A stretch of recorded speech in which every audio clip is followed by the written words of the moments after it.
Hello, my name is Arun Jacob and I'm a licensed New Zealand immigration advisor based in Hamilton. I have been in the industry for more than 12 years now, and it's been an absolutely fascinating journey for me to try and attract some top quality students and migrants to come to New Zealand and contribute to our economy and our society and make us a stronger country.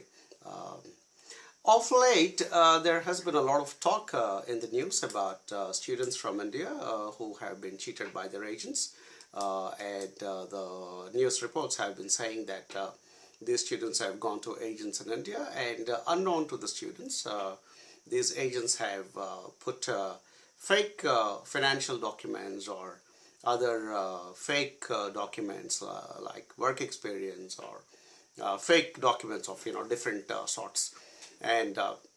there's been discussions on television. There have been reports in our newspapers, and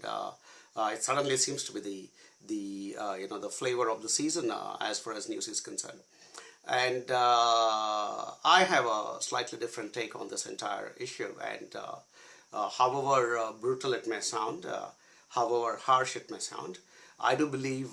that the decision of Immigration New Zealand to deport some of these students who have been caught with fake documents is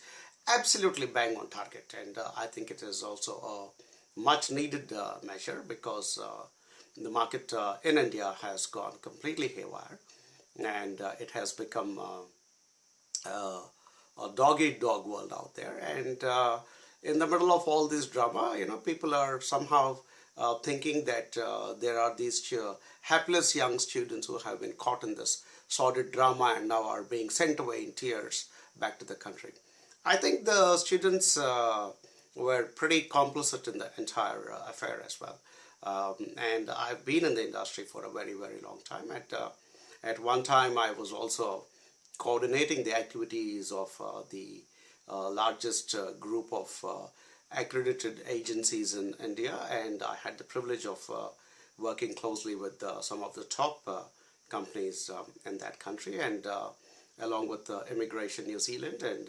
Education New Zealand, we were a group of pretty strong professional companies, and we would always ensure that we did good professional work.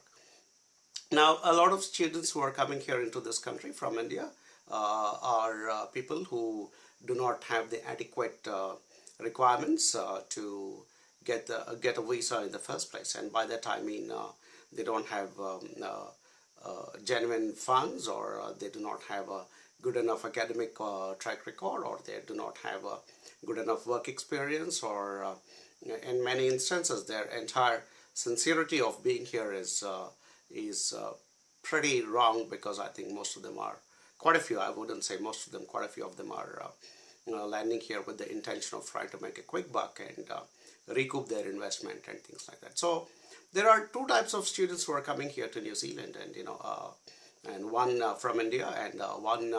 is absolutely the kind of students that we would love to have here with us, because these are the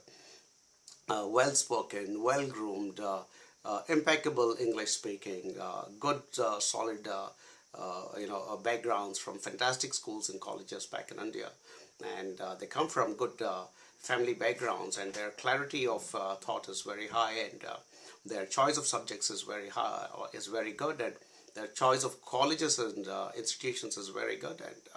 their purpose is bang on in terms of what they want to achieve personally for themselves and for the future. And I think these are the kind of students who can absolutely contribute in a very, very positive manner to us as a country and as an economy. And then there is the other set of students who do not match up to this criteria. Their English is pretty pathetic. They hope to come and survive in a country like New Zealand, which is an English-speaking country with little or no English skills. Their written skills are atrocious.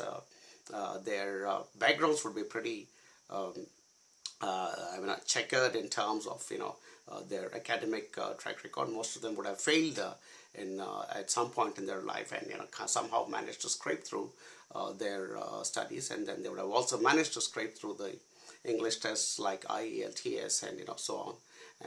and then they come here and their intention is pretty wrong, and they have absolutely no clue or focus about what kind of studies they want to do. So they listen to some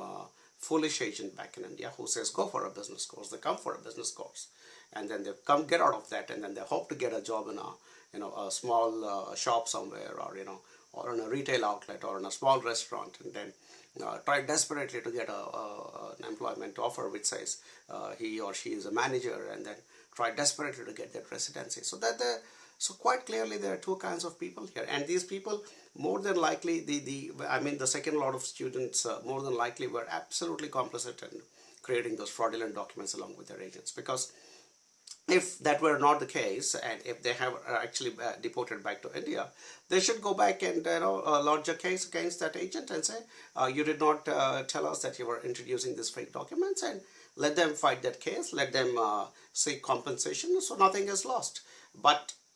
I've been in this industry for a long enough time, and I know that most of these students, the lesser quality students, would be absolutely complicit, and it is only now that after being caught that there are some tears being shed, and putting up their hands and saying, oh, but I was cheated by my agent.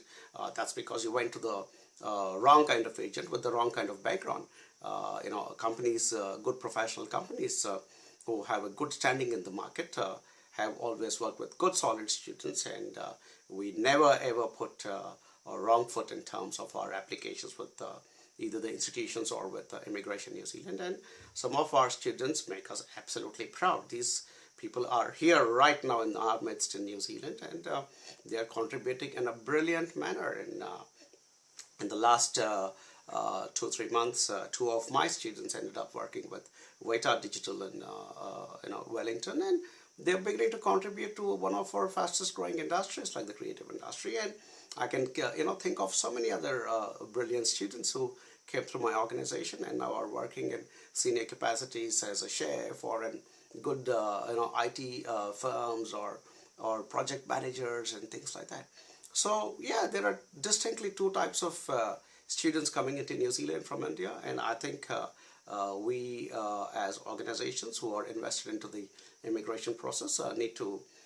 try and attract people like that. And Education New Zealand can also do much better than what they have done in the past few years in India, because they, I think, in some ways focused only on the quantity and sort of ignored the quality aspect of the kind of students that they try to bring from India. And everybody was busy counting the cash, but they probably forgot that there was also a bit of a problem that was being created. So I think Education New Zealand also has a very, very important role to play, and there are people back in India who need to begin to start showing some innovation in the work and not merely chase numbers, but start putting together some strategies to attract the right students to the right institutions, to the right courses, which will address our skill shortage areas and our identified future growth areas, and thus we create a very, very holistic immigration system. So all this hullabaloo about students being caught and being sent back to India is all fine, but I do believe that those students who took recourse to fraudulent methods do not deserve a place here in our midst, and I do believe they need to be sent back. And I commend Immigration New Zealand for taking up a decision like that, and coming down and saying, no, we will not tolerate this nonsense, and also sending out a good message back to